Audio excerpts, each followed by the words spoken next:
Hi everybody, Kelly Marcus with Pampered Chef here in a new kitchen as I've just moved. So this is new space, presenting some new challenges, so bear with me. Tonight I am going to make one of our taste bud recipes. This is barbecue mac and cheese, and I've done a lot of the prep work already, so let's just go ahead and jump in here and I'll show you what we're doing. Okay, oh nope. There we go. Sorry about that. First off, I have some large shell pasta here boiling away in my multi-pot with strainer, and lots of salt. You really want to put a lot of salt in your pasta. It adds a lot of flavor and helps with the final dish. And in my enamel cast iron skillet here, I've got one red bell pepper and one green bell pepper that I have sauteed in about 2 tablespoons of olive oil. Before I did that though, I did do some sausage, and I'll tell you about that here in a little bit. I'm gonna go through this recipe step by step with you so you can kind of see what it says. So first, it had me preheat my oven to 425 degrees and bring a large pot of salted water to boil, and cook the pasta according to the package directions. And then it has a little tip here. I'm going through this because I want you guys to see kind of how it can give you tips on your cooking techniques. It says cooking pasta in salty water allows it to absorb some of the salt as it cooks, enhancing the flavor. All right, so now it tells me to heat my oil and saute my peppers, which I have done. This is actually a vegetarian recipe, but down here it has easy change-ups. And it has a protein add-ins. It had some different suggestions, but I went ahead and decided to do the smoked sausage here. All right, now we're going to add 2 tablespoons of flour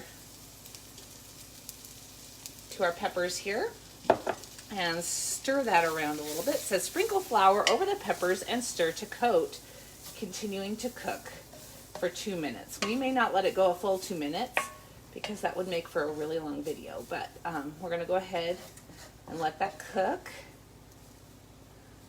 I have it on a medium-high heat, and then I'm going to go over here and check my pasta. Yeah, I'm using the same spoon, guys, but it's all going in the same dish anyway, so I'm not too worried about that. I'm going to check my pasta here and see how we're doing.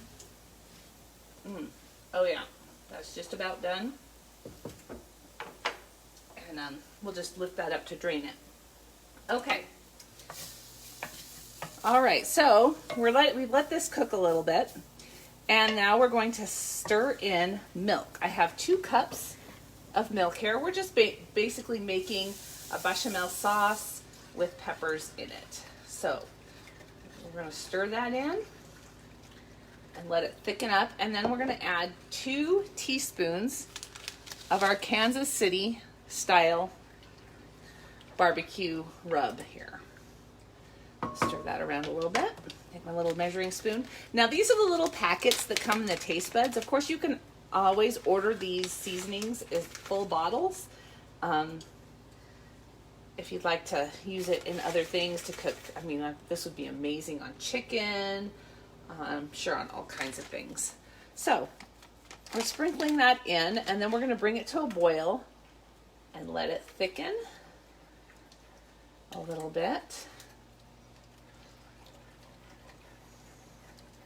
While we're doing that, I'm going to show you, because we're going to add cheese to this sauce. So I'm going to swing you around here while that boils.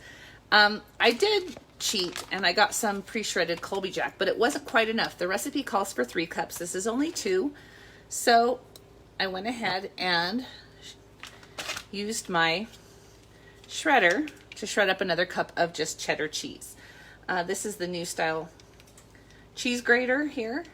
You can do it flat over your bowl, just like this, and to store it, or you can put your handle down. This is how I like to grate my cheese, and you can also fold it flat to store it there as well. And it does come with a guard because this is really very, very sharp. So I'll pull that out of the way, and This is starting to get warm. Our pasta is ready to come out, but it's not ready to go in here yet. So I'm just gonna pull this up. I am gonna put on hot pads for this because that steam can really get you sometimes. Oh, you guys can't see what I'm doing. I'm over here. Thanks for bearing with me. This is gonna take a little bit getting used to in this new kitchen. All right, so I'm gonna pull this out and just give it a little shake. Those noodles are all ready to go, and I'm going to stick them over here in the sink to wait for us to use. I can turn off that burner, and I have a little bit of boil over there, but no big deal. And we're back to our sauce here, and it's starting to bubble up a little bit. Now, because this is milk, you definitely want to keep stirring it, because if you don't, and if you cook it on too high of a heat, it'll burn really rather quickly. All right, so as that starts to boil, it's going to start to thicken. We're going to reduce the heat to low. I'll take that down to low, and then we're going to stir in the pasta, the cheese, and it says yogurt, but I had some sour cream on hand, so that's what I'm using. So we're gonna go ahead and dump in our cheese and stir that in slowly to get it all nice and melty, maybe. I've not ever really done a whole lot of mac and cheese until I started getting these different kinds, different ways to cook it in my Taste Buds recipes, and my kids really enjoyed the last one, and so I thought we would give this one a try. Like I said, it is a vegetarian recipe. We don't mind doing vegetarian. We do it usually, maybe twice a week, but I just thought that that smoked sausage would be really yummy in this recipe, so I decided to forego that this time. Ooh, that's getting really, really thick. I'm going to turn this down even more. Really thick. Okay. And I'm going to add pasta right in there.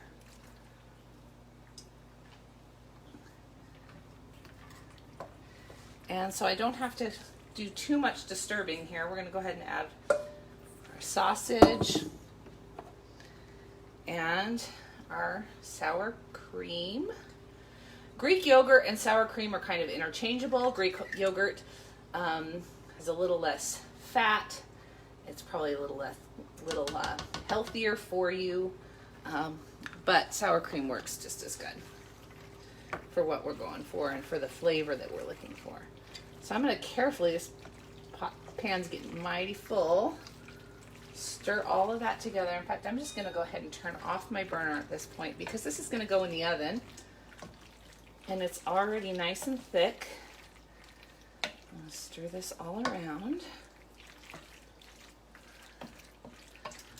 All right, I've almost got, you want to make sure everything is coated. It doesn't have to be perfect, but you definitely want all of your noodles to have that amazing cheese. Get your protein, if you decide to add one, in nice and evenly dispersed.